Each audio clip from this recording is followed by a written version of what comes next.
పరిచారు.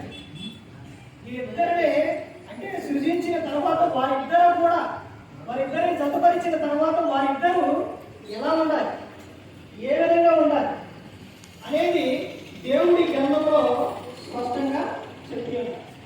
వివాహము అన్ని విషయాల్లో ఘనమైనది. ఆ తర్వాత వివాహం అయిన తర్వాత కూడా అంటే వీరిద్దరూ జతపరచబడిన తరువాత వారిద్దరూ కలిసి ఏ విధంగా ఉండాలి, పురుషుని యొక్క బాధ్యత, స్త్రీ యొక్క బాధ్యత ఏంటి? పురుషుని యొక్క బాధ్యత అంటే పురుషుడు బాధ్యతని ఏమని చెబుతుందంటే గ్రంథం అపోస్తలుడైన పౌలు గారు ఎఫెసీయులకు రాసిన పత్రిక 5వ అధ్యాయం 15-17 వచనాల్లో చెబుతున్నారు కదా, నీ సొంత శరీరం వలె ఆమెను ప్రేమించాలి. నీ శరీరాన్ని ఎలాగైతే నువ్వు ప్రేమిస్తున్నావో అలాగే నీ భార్యను కూడా ఏం చేయాలి? ప్రేమించాలి. ఆమె విషయంలో నువ్వు మొదటిలో ఉన్న ప్రేమ చివరి వరకు కూడా అంటే ఈ లోకంలో ఇద్దరు కలిసి వారు ఉన్నంత కాలం వారి జీవితకాలం అంతా కూడా ఎలా ఉండాలి? ప్రేమ కలిగే ఉండాలి. నీ శరీరాన్ని నువ్వు ఎప్పుడన్నా అసహించుకుంటావా? అసహించుకో.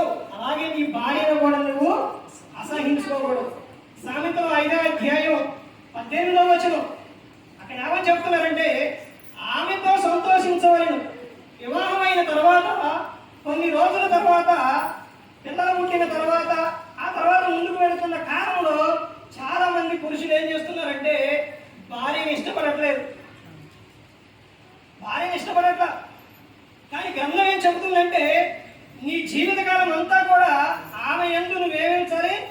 ఆనందించాలి, సంతోషించాలి, సంతోషంగా ఉండాలి ఆమెతోనని గ్రంథం చెబుతూ ఉంది.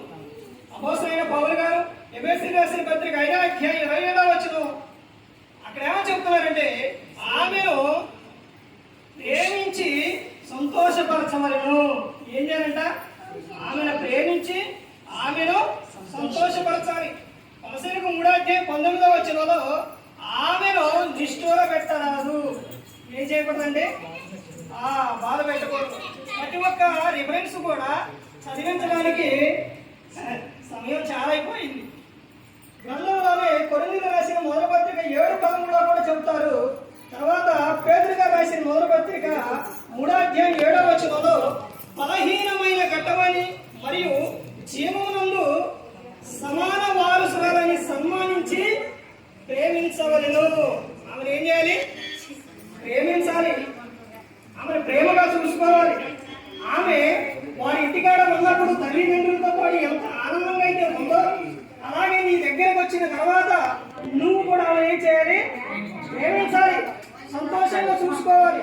తర్వాత కొలసీలకు 3:15లో కృతజ్ఞులై ఉండుడి. ఎలా ఉండాలంట?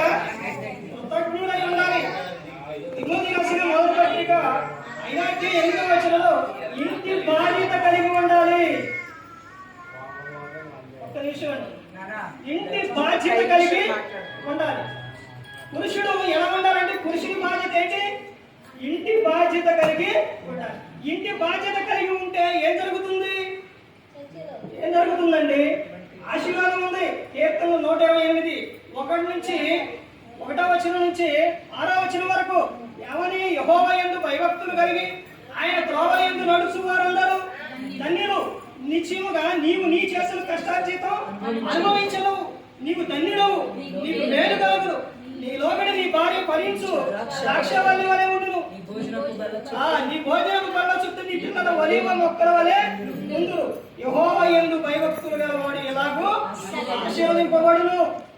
సియోనుల నుండి యెహోవా నిన్ను ఆశీర్వదించును. నీ జీవిత కాలం అంతయు ఎలా ఉంటుందో తెలుసా? ఆనందంగా ఓడబెరుకునంటే స్త్రీ ఎప్పుడు ఎలా ఉండాలంటే జ్ఞానం కలిగి ఉండాలి. సామెతలు 31:10 జ్ఞానము గుణవతి అయిన భార్య దొరుకుట అరుదు, అది అట్టిది ముత్యమ కన్నా అమూల్యమైనది అని చెప్తున్నారు. అక్కడ నుంచి చాలా బాధ్యతలు ఉన్నాయి. స్త్రీ యొక్క బాధ్యత ఏంటంటే కొలసీలకు 3:18 వచనం విధేయత కలిగి ఉండవలెను. ఏం కలిగి ఉండాలండి?